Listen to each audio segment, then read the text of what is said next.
मैं आगे बढ़ रही हूं। अगली खबर दिल्ली से है, जहां दिल्ली दंगों के एक और आरोपी को टिकट देने की तैयारी में एआईएमआईएम मतलब असदुद्दीन ओवैसी। असदुद्दीन ओवैसी ओखला से शफीउर रहमान खान को टिकट दे सकते हैं, उम्मीदवार बना सकते हैं, इसकी संभावना जताई जा रही है। दिल्ली दंगों के आरोप में फिलहाल जेल में बंद हैं शफीउर रहमान। जामिया एलुमनाई एसोसिएशन के अध्यक्ष शफीउर रहमान और उन्हीं को दिल्ली दंगे के आरोपी को असदुद्दीन ओवैसी ओखला से उम्मीदवार बना सकते हैं, इसकी संभावना जताई जा रही है। इससे पहले आप जानते हैं ताहिर हुसैन दिल्ली दंगों के एक आरोपी जिन्हें अपना उम्मीदवार एआईएमआईएम ने बनाया।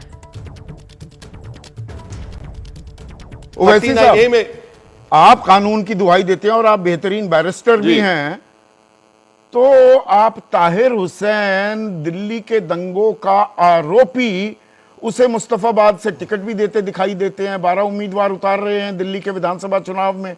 आप शाहरुख खान को भी चुनाव में उतारने की बात कर रहे हैं सीलमपुर से, एक और आरोपी जिसकी जमानत को लगातार अदालत खारिज कर रही है।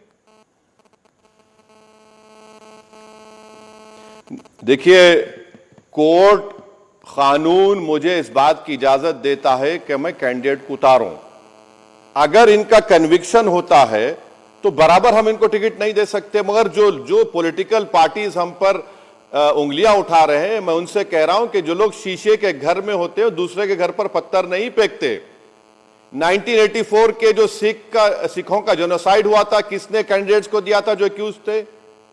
कौन सी वो कैंडिडेट थी जिस पर यूएपीए का कानून लग गया था, उसके बावजूद भी उसको कैंडिडेट बनाया गया? मैं अगर कैंडिडेट दे रहा हूं तो कानून मुझे इस बात की इजाजत देता है, बल्कि मैं आपके चैनल के जरिए ये कह रहा हूं कि ओखला से भी मैं कैंडिडेट को देने वाला हूं जो अभी जेल में है। तो आप क्या करेंगे? क्या ये लोग नहीं दिए क्या? हाँ, कानून है, की बात कर अगर रहे हैं कानून उनका कन्विक्शन देता है। नहीं, ईश्वर जहां की नहीं बात कर रहा हूं, मैं किसी और कैंडिडेट की बात कर रहा हूं जो हमारे जामिया यूनिवर्सिटी के वो ओल्ड बॉयज के सदर भी रह चुके हैं, मगर ये हमको उंगली उठा रहे हैं। तो दरअसल ये ओखला से जो ओल्ड बॉयज एसोसिएशन जामिया के अध्यक्ष रह चुके हैं शफीउर रहमान खान साहब का जिक्र यहां पर कर रहे थे असदुद्दीन ओवैसी, और ये शफीउर रहमान जो हैं वो फिलहाल सलाखों के पीछे हैं दिल्ली दंगों के आरोप के मामले में। असदुद्दीन ओवैसी के साथ ये जो पूरी बातचीत है ये आपको आगे 10:30 बजे दिखाऊंगी मैं, लेकिन दिल्ली चुनाव में ओवैसी के दाव को लेकर अब चर्चा तो बहुत तेज हो गई है। शफीउर रहमान खान को टिकट देने की चर्चा से पहले असदुद्दीन ओवैसी की पार्टी ने दिल्ली दंगों से जुड़े मामले में जेल में बंद आम आदमी पार्टी के पूर्व पार्षद ताहिर हुसैन को मुस्तफाबाद से अपना उम्मीदवार बना ही दिया है। ताहिर हुसैन दिल्ली दंगों में आईबी कर्मचारी अंकित शर्मा की हत्या के आरोप में जेल में है, और वहीं दिल्ली दंगों के दौरान पुलिसकर्मी पर वो पिस्टल तान कर चर्चा में आया था शाहरुख पठान, उसके भी चुनाव लड़ने की सुगबुगाहट है एआईएमआईएम के ही टिकट पर। शाहरुख के चुनाव लड़ने की चर्चा को हवा तब मिली जब जेल में बंद शाहरुख के परिवार वालों से एआईएमआईएम के दिल्ली प्रदेश अध्यक्ष शोएब जमाई ने मुलाकात की थी।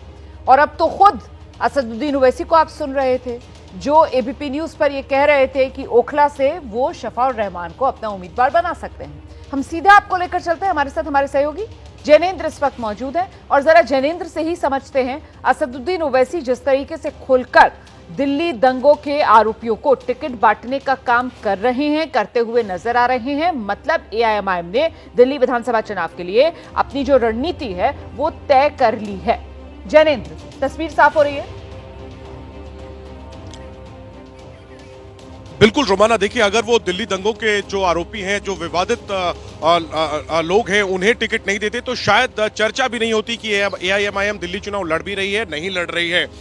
शायद यही रणनीति है कि दिल्ली दंगों के आरोपियों के बहाने दिल्ली विधानसभा चुनाव में एआईएमआईएम असदुद्दीन ओवैसी अपनी उपस्थिति दर्ज कराना चाहते हैं, और इसीलिए एक के बाद एक मुस्तफाबाद से ताहिर हुसैन को दे चुके हैं टिकट, सीलमपुर से शाहरुख पठान को लेकर रणनीति बनाई जा रही है। शाहरुख के घर गए थे शोएब जमाई जो प्रदेश अध्यक्ष एआईएमआईएम के मिलने और अब ओखला से शफाउर रहमान को टिकट देने का लगभग स्पष्ट ऐलान इशारों में कर ही दिया असदुद्दीन ओवैसी ने। तो साफ तौर पर इसके जरिए ओवैसी दिल्ली विधानसभा चुनाव में ज्यादा से ज्यादा वोट हासिल करना चाहते हैं, चर्चा में आना चाहते हैं और इससे चुनौती सीधे सीधे बढ़ती है आम आदमी पार्टी की, क्योंकि ओवैसी के मजबूती से लड़ने का फायदा बीजेपी को होगा, पोलराइजेशन, काउंटर पोलराइजेशन। और इसमें जो अरविंद केजरीवाल जो कोशिशें कर रहे हैं, वो जो महिला कार्ड खेलने की कोशिश कर रहे हैं, वो जो 10 सालों की अपनी उपलब्धियां गिना रहे हैं, उसमें उन्हें काफी चुनौती आएगी। आखिरी में रोमाना एक बात कह दूं, जो ओल्ड बॉयज एसोसिएशन का जिक्र ओवैसी कर रहे थे वो पहले हुआ करता था, अब वो जामिया अलुमनाई एसोसिएशन है। 19-20 के दौरान शफाउर रहमान उसके अध्यक्ष थे, जब जामिया में एंटी सीएए प्रोटेस्ट हुए थे, उसमें बढ़ चढ़कर भूमिका निभाई थी शफाउर ने, और उसके बाद दिल्ली दंगों के आरोप लगे उन पर। फिलहाल वो जेल में है। समुदाय में उनको लेकर के जो है वो सहानुभूति है, और अगर वो चुनाव लड़ते हैं, जाहिर सी बात है अमानतुल्लाह खान के लिए बड़ी चुनौती। जैसे कि जैनेंद्र के